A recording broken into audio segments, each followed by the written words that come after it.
আপনি লাগছে পিদার চমকা আপনি পাউডারের না কেন তোর পাউডার মো আমি কইছি আপনি আমার পাউডারবেন আমার হৌরি আইছে হ্যাঁ পাউডারবেন না আপনি এ হালা হালা তোর হৌরি আয় নাউজুবিল্লাহ আমি কি কইছি আমার শূন্য থেকে সহস্র সিঁড়ি কিংবা শেকড় থেকে শিখরে পৌঁছেছেন তিনি কেবল নিজের দক্ষতা আর নিরলস প্রচেষ্টার মাধ্যমে। নাটক তথা বিনোদন জগতে বর্তমান সময়ের সবচেয়ে উজ্জ্বল নাম হিসেবে পরিচিত অভিনেতা সাদ্দাম মাল। এর আগেও মোশাররফ করিম, মীর সাব্বির সহ আরও অনেকে বরিশালের ভাষা ও এ ভাষার নাটককে জনপ্রিয় করে গেছেন। এবার সাদ্দাম মাল তাদের বাকি রাখা কাজগুলোয় হাত দিয়েছেন।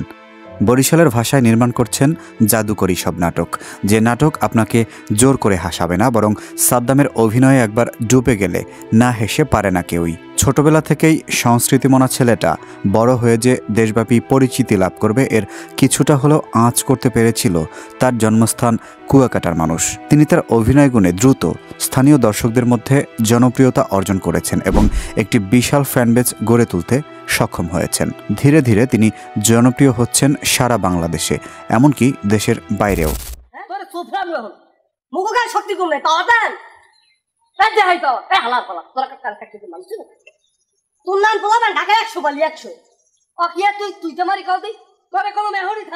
সাদ্দাম মালের জন্ম ও পৈতৃক নিবাস পটুয়াখালী জেলার কুয়াকাটার হোসেনপাড়ায়। তিনি কুয়াকাটার ঐতিহাসিক মাল বংশের সন্তান। অভিনেতা হয়ে ওঠার গল্পটা এত সহজ ছিল না তার। ছোটবেলায় বাবাকে হারিয়ে পরিবারের দায়িত্ব নিয়ে বেড়ে ওঠা সাদ্দাম স্বপ্ন দেখতে বড় ভালোবাসতেন। লেখালেখি ও অভিনয় ছিল তার সবচেয়ে পছন্দের কাজ, তাই অভিনয়ে নিজের সবটুকু উজাড় করে দেন। ছোটবেলা থেকে স্কুলের বিভিন্ন অনুষ্ঠানে তো থাকতেনই, এমনকি গ্রামীণ সব সাংস্কৃতিক অনুষ্ঠানের মঞ্চ মাতিয়ে রাখার দায়িত্ব ছিল তার। সাদ্দাম মাল মানেই হলো হাসির এক অন্যরকম খোরাক। 11 ভাই বোনদের মধ্যে সাদ্দাম সবার ছোট। ছোটবেলায় বাবাকে হারানো সাদ্দামের পরিবারে রয়েছেন তার মা, স্ত্রী ও একটি সন্তান। শৈশবে স্কুলের সাংস্কৃতিক অনুষ্ঠানে প্রতিযোগিতামূলক একটি কৌতুক অভিনয়ের মধ্য দিয়ে মূলত অভিনয় পা রাখেন তিনি। অভিনয় করতে বেশ ভালো লাগতো তার এবং এ কাজকেই সহজ মনে করতেন। 2002 সাল থেকে তিনি থিয়েটারে কাজ করছেন। প্রথমে সৈকত ক্লাব, এরপরে কুয়াকাটা শিল্পী গোষ্ঠীতে অভিনয় করেন। সেখানে তিনি তার ওস্তাদ আলমগীর হোসেন দুলাল, রুমান ইমতিয়াজ তুষার ও জনি আলমগীর সহ সংশ্লিষ্ট সকলের সাথে 2014 সাল পর্যন্ত অভিনয় করেন। বাইরে থেকে আমরা যতটা সহজ মনে করি না কেন, একযুগ থিয়েটারে অভিনয়ের মাধ্যমেই অভিনেতা পরিচয়ে বেড়ে ওঠেন সাদ্দাম মাল। হোসেনপাড়া সরকারি প্রাথমিক বিদ্যালয়ের ছাত্র থাকার সময় থেকেই দেখতে ছোট্ট কালো ছেলেটি ছিল সবার থেকে আলাদা।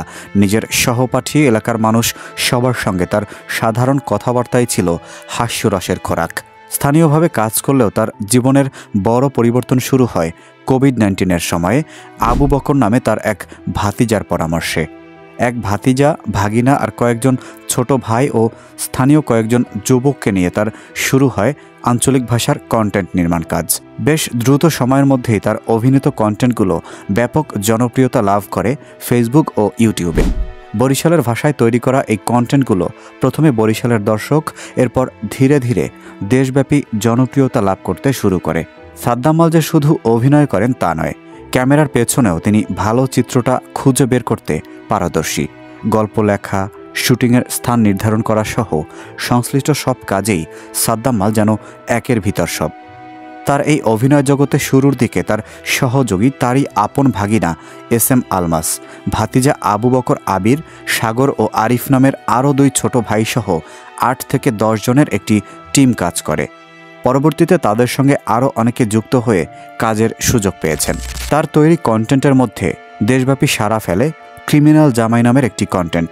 প্রথমে একটি পর্ব প্রচার হলে যখন সেটি দর্শকদের কাছে তুমুল জনপ্রিয় হয়, তখন এটির বেশ কয়েকটি পর্ব প্রচারিত হয়। আর এই ক্রিমিনাল জামাইয়ের মাধ্যমে তিনি দর্শকদের কাছে মোতালেব নামে বেশ পরিচিতি লাভ করেন। কারণ ওই ক্রিমিনাল জামাই কন্টেন্টে সাদ্দাম মাল মোতালেব নামে জামাইয়ের অভিনয় করেন। এরপর থেকে তাকে আর পেছনে ফিরে তাকাতে হয়নি। তোর নইবারই নই দুয়া রইবে, তো ভাতার পাবি, কিন্তু মোতালেবের মতো ভাতার পাবি না।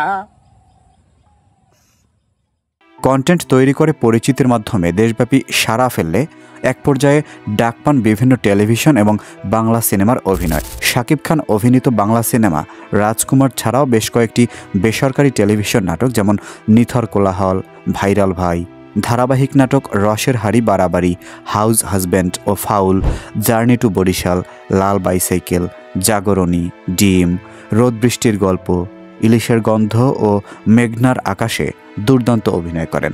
বর্তমানে তার অনেকগুলো টেলিভিশন নাটকের কাজ হয়েছে যা এখনও প্রচারিত হয়নি। সাদ্দাম মাল তার অভিনয়ের মাধ্যমে প্রাকৃতিক নাটককে প্রাণবন্ত করে তুলেছেন। প্রতিটি চরিত্রে তার দক্ষতা ও সৃজনশীলতা দর্শকদের মনোযোগ আকর্ষণ করে।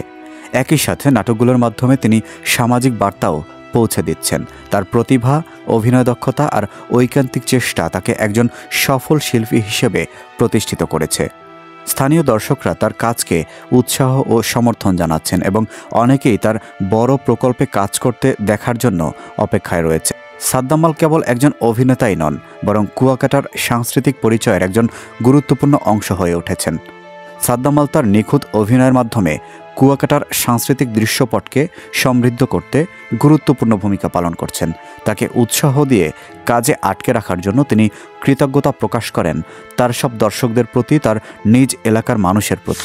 তবে সাদ্দাম মালের এই কাজের সঙ্গে যারা বিভিন্ন চরিত্রে অভিনয় করে প্রতিটি কাজকে আরও সৌন্দর্যমণ্ডিত করেছেন, তাদের নিয়েই সামনের দিকে আরও সুন্দর কাজ উপহার দিতে চান সাদ্দাম। আজকালকার ভাড়ামো অভিনেতাদের চেয়ে অনেক ভালো অভিনয় করেন সাদ্দাম মাল। তার অভিনয় এতটাই প্রাণবন্ত যে এগুলো আজকালকার নাটকের বাঘা বাঘা অভিনেতাদেরও হার মানায়। তার অভিনয়ে ভাড়ামো আছে, তবে অতি ভাড়ামো নেই। তিনি দর্শককে জোর করে হাসান না, তার সংলাপে দর্শক এমনিতেই হাসে। আর এখানেই অভিনয়ের সবচেয়ে বড় শক্তি। আর এভাবেই দর্শকের হৃদয় জয় করে নিয়েছেন সাদ্দাম মাল।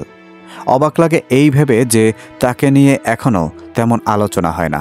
দেশের মেগাস্টারের সাথে ফ্রেম শেয়ার করাটা চারটিখানি কথা না, আর সাদ্দামের জন্য এই পথটা মোটেও সহজ ছিল না। মোশাররফ করিম, মীর সাব্বিররা যেভাবে বরিশালের আঞ্চলিক ভাষাকে একটা বেঞ্চমার্ক দিয়েছেন, সাদ্দাম ঠিক সেখান থেকেই শুরু করেছেন।